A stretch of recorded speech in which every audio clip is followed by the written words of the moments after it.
On dit souvent aux enfants, si tu veux un bon travail, tu dois faire de belles études. Mais aujourd'hui, même avec de beaux diplômes, tout le monde ne trouve pas de travail. Alors en 2025, on a créé Génération Excellence, une académie qui accompagne ces jeunes diplômés à développer leurs compétences comportementales. Dans ce podcast, on met en lumière ces jeunes talents en partageant leurs histoires inspirantes et leurs ambitions. On souhaite leur donner la parole et montrer comment ils se préparent à devenir les leaders de demain. Alors bienvenue dans Un jour, un jeune, un talent. Bonjour, bienvenue dans ce nouvel épisode de notre podcast Un jour, un jeune, un talent. Aujourd'hui, je suis avec...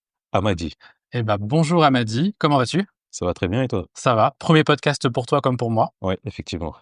Pas très naturel, mais on va y arriver.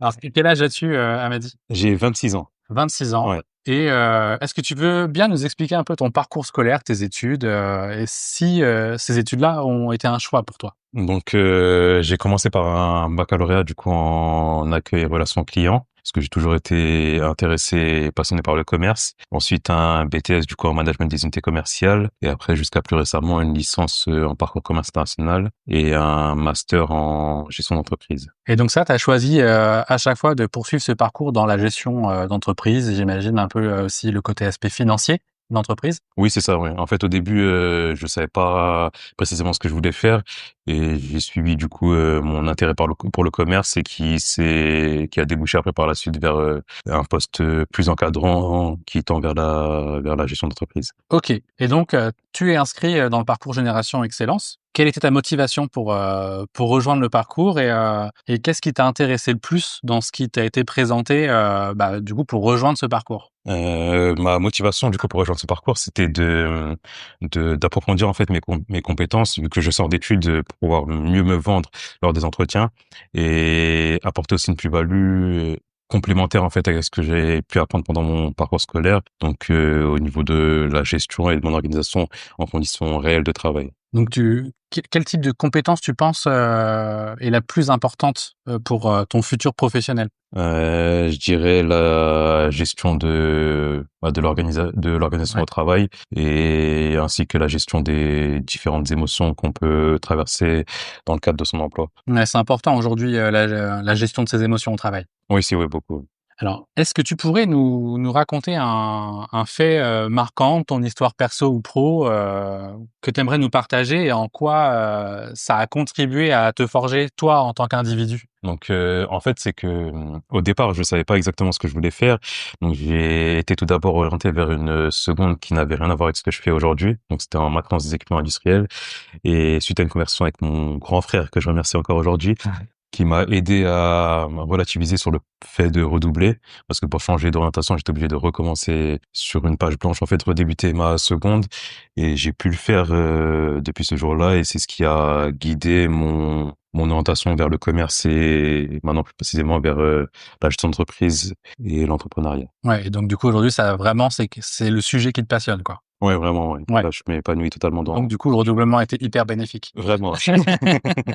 Page blanche, on repart à zéro et c'est comme ça qu'on avance. Exactement. Alors, par rapport à tes ambitions et ton projet, qu'est-ce que tu recherches aujourd'hui? Alors, je pense avoir compris que c'était plutôt vague. On en a discuté un peu avant l'épisode, Ouais, parce que du coup, tu as un diplôme qui te permet de faire beaucoup de choses très ouais, différentes, ouais, dans plein de secteurs différents. ouais. Mais toi, si tu devais choisir un secteur ou une activité dans laquelle tu aimerais travailler, ce serait laquelle? En fait, c'est compliqué à définir puisque ça se détermine pas en fait en termes de secteur pour moi, mais plutôt en termes de compétences et de postes appris. Donc, ce serait plutôt un poste d'encadrement, donc tu es manager ou de la gestion de projet, et qui tend au maximum vers de l'intrapreneuriat pour pouvoir apprendre un maximum de compétences et pouvoir potentiellement à l'avenir lancer ma propre entreprise. Ouais, d'accord. Donc en fait, il y a le projet quand même un jour Ouais, d'être le boss de l'histoire. exactement. Ok. Et tu aimerais, t'es ouvert aussi si c'est une grosse entreprise, genre multinationale, ça, il y a pas de souci? Oui aussi, ouais, parce que ça permettrait de m'ouvrir aussi sur une dimension internationale, donc aussi à l'étranger.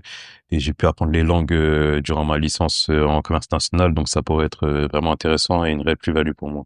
Ok, c'est un gros projet. Ouais.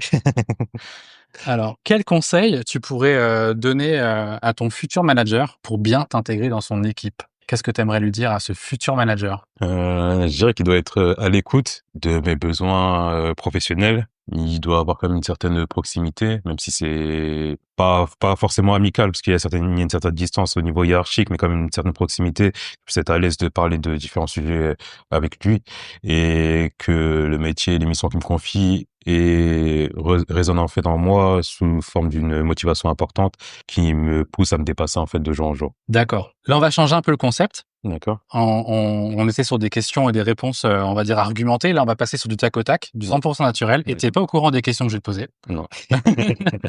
L'idée, c'est que je vais te poser une salve de questions, une à une, et tu vas me répondre ce que tu préfères entre les deux réponses. Je vais pas commenter tes réponses et il n'y a pas de bonne ou mauvaise réponse. D'accord, ça va. Ça roule? Ouais. Alors, Amady, travail en équipe ou en solo? Travail en équipe. Matin ou soir? Matin. Théorie ou pratique? Pratique. Innovation ou tradition? Un mix des deux, c'est pas possible? C'est pas possible. Je dirais plutôt innovation alors. Innovation. Prendre des risques ou jouer la sécurité? Prendre des risques. Prendre des risques. Résoudre des problèmes ou créer des opportunités? Oh. Mm-mm. Créer des opportunités. Créer des opportunités. Concentration ou multitâche? Multitâche? Multitâche. Travail à distance ou au bureau? Au bureau. Ouais, plus avec les gens, on a. Ouais. Courte échéance ou long terme? Et c'est pas forcément avec le contrat ou quoi. C'est vraiment de manière générale. T'es plutôt courte échéance ou long terme pour n'importe quel sujet. Plutôt courte échéance avec un renouvellement. Plutôt comme ça, ouais. Et défi ou confort? Défi. Défi. Merci pour ces réponses. Merci à toi. Et on va ponctuer notre interview avec une question qui concerne plus le cabinet Erol. On a un thème annuel qui est donc la transformation et qui rythme un peu toutes nos actions de formation ou d'ateliers qu'on met en place au cours de l'année. Et si je te parle de transformation, à quoi ça te fait penser toi? De manière générale, pas forcément dans la formation, pas forcément dans un job, mais de manière générale. D'accord. Alors pour moi, la transformation, c'est le fait de se renouveler, de changer totalement, que ce soit à la fois dans la vie professionnelle que dans la vie personnelle, et le fait que tout est possible en fait à tout le monde, que n'importe qui en fait peut reprendre ses études à n'importe quel moment, ou peut changer totalement de parcours scolaire pour trouver sa voie, ce qui lui plaît, ce qui l'intéresse, mais également dans sa vie personnelle, tout le monde peut faire les choix et changer de vie en fait pour atteindre ses buts et objectifs. Je pense que tu as bien ponctué ce podcast, enfin cet épisode. Je te remercie beaucoup, Amady, pour le temps que tu nous as accordé et l'échange qu'on a pu avoir autour de cet épisode. C'était notre première fois tous les deux pour le podcast. Alors j'espère qu'on s'en est sorti, nos auditeurs nous le diront. Donc à très vite pour la suite de nos épisodes et bon courage pour la poursuite du parcours Génération Excellence. Merci Benjamin, à bientôt. À bientôt.